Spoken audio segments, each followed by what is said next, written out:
Bonjour à toutes et à tous, j'espère que vous allez bien car aujourd'hui on se retrouve dans une nouvelle vidéo tech. On va parler d'une technologie qui fait de plus en plus apparition dans nos foyers. Je veux bien évidemment parler de l'impression 3D.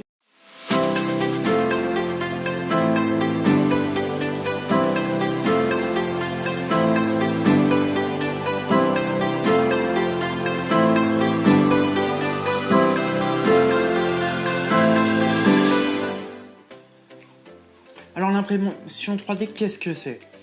C'est en fait une machine qui va nous permettre de fabriquer toutes les pièces que l'on souhaite. Bon, il y a quelques restrictions techniques, mais dans l'ensemble, on peut faire vraiment pas mal de choses avec une imprimante 3D. Je vais vous montrer quelques exemples tout de suite avant qu'on continue la vidéo. Voici par exemple ce crâne que j'ai fait, donc là c'est purement décoratif. Là ce que je vais vous montrer c'est que des décorations, c'est pas très utile en soi. Mais c'est pour vous montrer un petit peu ce qu'on peut faire. Donc voilà, il y a ce crâne par exemple, ou alors ce petit logo Apple. Alors là c'est un filament un peu spécial parce qu'il est phosphorescent, il s'allume dans le noir. Et pareil pour le petit logo Canon. Donc voilà, alors comment ça fonctionne cette technologie? Alors la technologie que nous on utilise dans le grand public, c'est la technologie FDM, Fusion Deposit Modeling.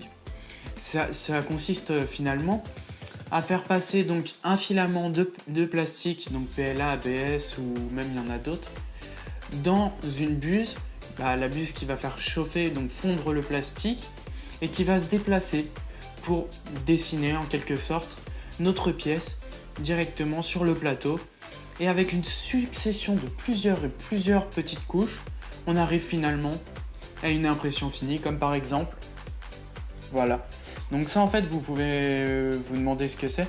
C'est en fait un petit support que je l'ai même modélisé tout seul, celui-là j'ai pas pris les plans sur internet, pour pouvoir mettre mon PC debout, mon PC portable. Alors quelle imprimante 3D moi j'ai choisi pour découvrir cette merveilleuse technologie qui a de l'avenir je pense. Là c'est vrai que ça coûte encore un petit peu cher, mais je pense sincèrement que dans le futur on n'en aura peut-être pas tous mais presque à la maison, un peu comme les imprimantes papier classiques qu'on a tous aujourd'hui. Alors moi j'ai choisi la Creality CR10. Elle est bien connue des connaisseurs en la matière, étant donné qu'elle présente ce qui pourrait paraître au meilleur rapport qualité-prix du moment en tout cas, en matière d'impression 3D. Pourquoi? Parce que déjà, dans la boîte déjà de base, sans aucune option, on a donc un boîtier de contrôle, donc qui va nous permettre de contrôler nos paramètres d'impression, nos vitesse, température, vitesse des ventilateurs, tout ça, de gérer en gros notre imprimante de manière 100% autonome, qu'elle n'avait pas besoin d'un PC à côté. Et il a déjà un écran d'intégrer, donc c'est vraiment pas mal pour une imprimante à ce prix-là.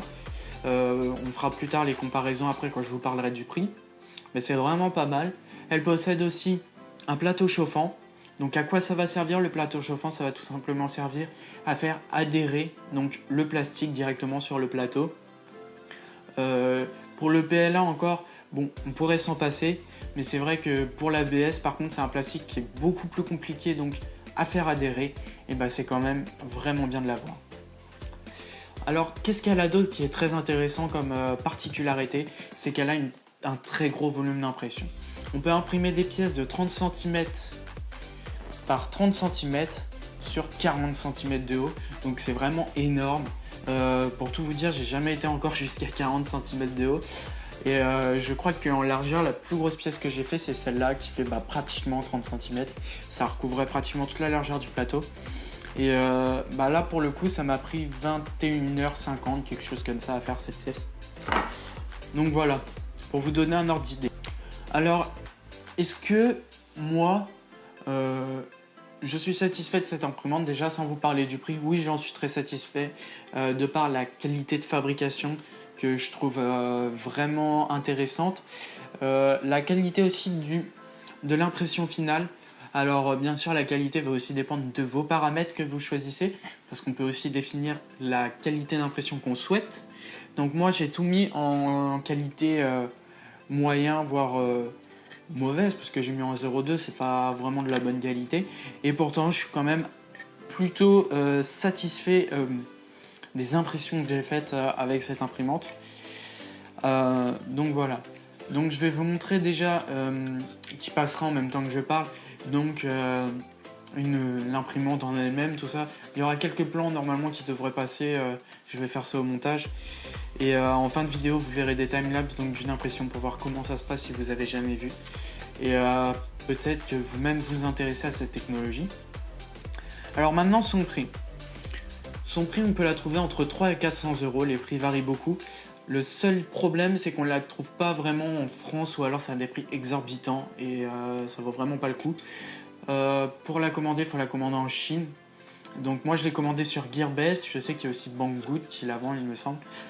Sur Gearbest, ils font souvent des offres promotionnelles, donc achetez-la pas plein pot, vous faites pas avoir. Moi je vous dis, je l'ai acheté je crois 300 euros. Peut-être un peu plus, peut-être 320, mais pas beaucoup, pas vraiment plus. Et ils font régulièrement des offres promotionnelles.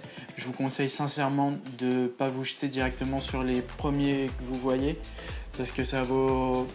Ouais, je pense que c'est dommage de mettre 500 euros là-dedans, alors qu'on pourrait l'avoir à 300, c'est toujours 200 euros d'économiser, c'est énorme sur ce terme de tarif. Donc voilà, moi je l'ai acheté sur Gearbest au prix de 300 euros ou 320, quelque chose comme ça, il y a 2 mois, donc ça fait 2 mois que je la teste, donc je peux vraiment donner mon avis. Alors, au niveau montage, je voulais vous parler de ça parce que souvent les imprimantes, elles sont assez longues à monter. Celle-là, pour le coup, elle arrive pré-montée. Franchement, montage, câblage, il y en a pour une demi-heure, grand maximum. Et encore, si vous prenez votre temps, ça va vraiment très vite.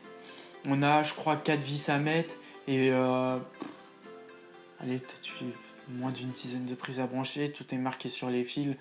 Enfin, c'est vraiment un jeu d'enfant à monter. Donc après, on doit faire le niveau du plateau.